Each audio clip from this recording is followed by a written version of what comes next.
próximo artigo, que eu queria trazer um pouquinho, tem a ver com o uso de mídias sociais por adolescentes e o impacto que isso vai ter na saúde mental desses adolescentes. Acho que a importância que a gente tem em volta desse estudo é porque, bom, mídias sociais é uma coisa razoavelmente nova no mundo, né?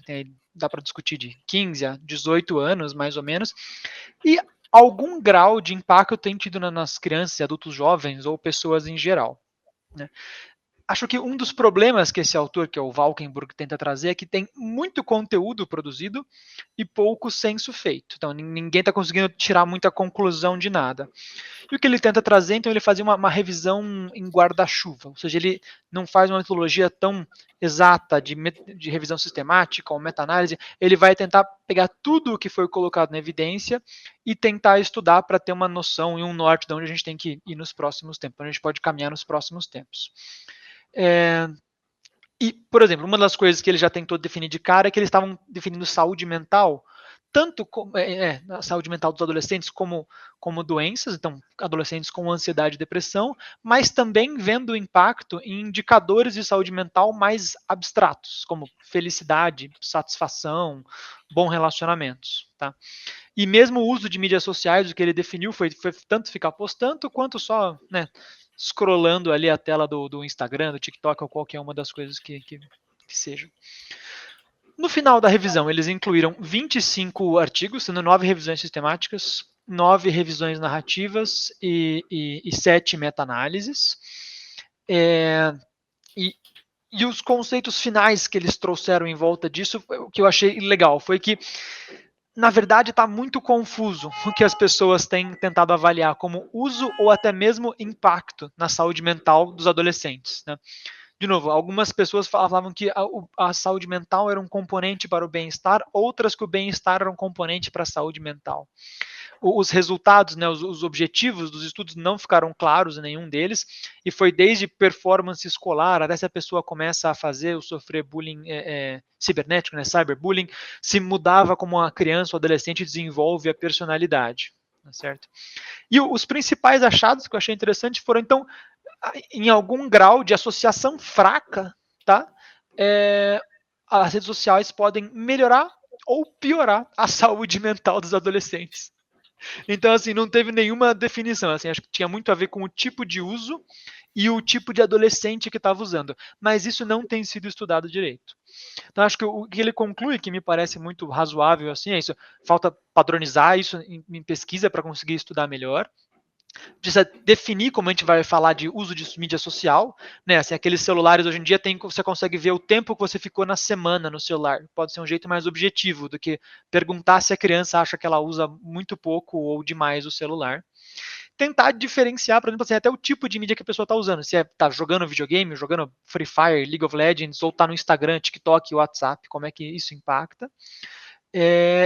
E tentar objetivar melhor como a gente vai medir os desfechos até de saúde mental. Se a gente vai pensar em condições, né, definidas no DSM e saúde mental dura, né, assim, onde a gente está falando de uma coisa com diagnóstico, ou coisas mais abstratas como bem-estar e satisfação e relação com seus pares.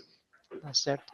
Então eu achei um estudo, no geral, bem legal, assim, e acho que porque eu tava falando, assim, eu acho que eu tinha uma posição talvez muito dura com relação a mídias sociais em consulta de pais e adolescentes. Acho que eu não vou deixar de ser muito duro em volta disso, mas eu acho bom saber que talvez eu tenha que ler e pensar um pouco mais sobre isso ainda. Ô Patrick, veja se faz sentido, mas eu acho que é um paralelo interessante com o que foi há alguns anos atrás o tempo de tela, seja tempo de tela ali de videogame ou logo na fase inicial dos celulares, os joguinhos pelos celulares. Para mim, acho que é um paralelo. Tanto tempo de tela quanto contato de mídia social, a gente tem que sempre fazer uma segunda pergunta. Qual é o uso? Como que se dá esse uso?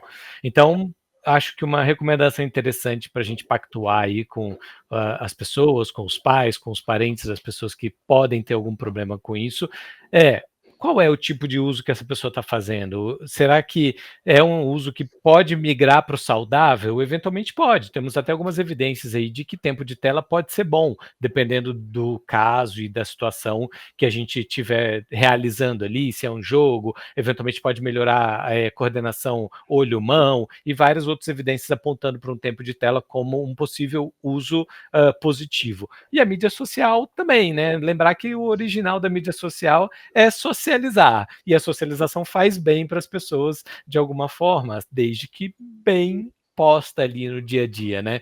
Então, acho que tem bastante discussão a ser realizada nas pactuações e nas conversas com as nossas pessoas atendidas aí, né?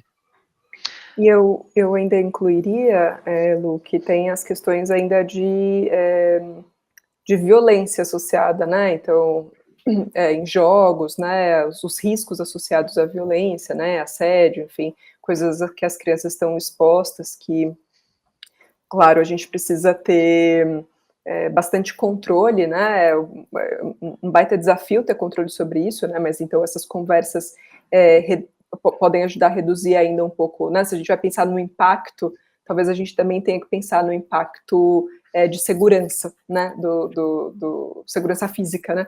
Das crianças e dos adolescentes. Então, acho que esse ainda é um ponto para somar, assim. Acho que, no mais, é um artigo, né, que, para mim, lembra bastante também a pesquisa sobre videogames, né, nas crianças, principalmente, que foi, enfim, bastante profuso, assim, né, uma grande preocupação em relação a muito tempo, e quanto que isso ia fazer, fritar os miolos das crianças, né. Não sei se, acho que esse é um termo que me ocorre, assim, de discussão do que poderia estar se passando, e, na verdade, pode melhorar a concentração, né, empatia, assim, tem muitas coisas que os jogos também podem trazer, mas, mais uma vez, né, pensando em segurança, pensando em outras interações, né, no tempo que a gente está na tela, que a gente não está, de fato, socializando, que a gente não está na natureza, que a gente não está fazendo outras coisas, né. Eu acho que ele até compara isso com o que foi na década de 90 e 2000, justamente o uso de videogames, né, desde FPS, de first person shooter, né, videogames mais agressivos, ou o próprio GTA quando saiu, que foi uma febre. E é isso, né, não teve muitas conclusões. Acho que tinha muito mais a ver como as pessoas e jovens encaravam aqueles jogos, né, assim, do que com o jogo em si. Então, bom, pensando já tentar em emendar como isso pode impactar nessa prática, talvez tenha que fazer um pouco do que o Luciano falou, né? Assim, como tem sido o uso, né? Assim, tá sendo um uso saudável, bacana, a criança, né, ela sai daquele videogame irritadaça, brava com os pais, não fala com os amigos, né? Só fica no quarto. Ou não, ela, né, faz todo o resto e também gasta 1, 2 horas no celular por dia, né, e não deixou de ir bem na escola, não deixou de estar indo bem com os amigos.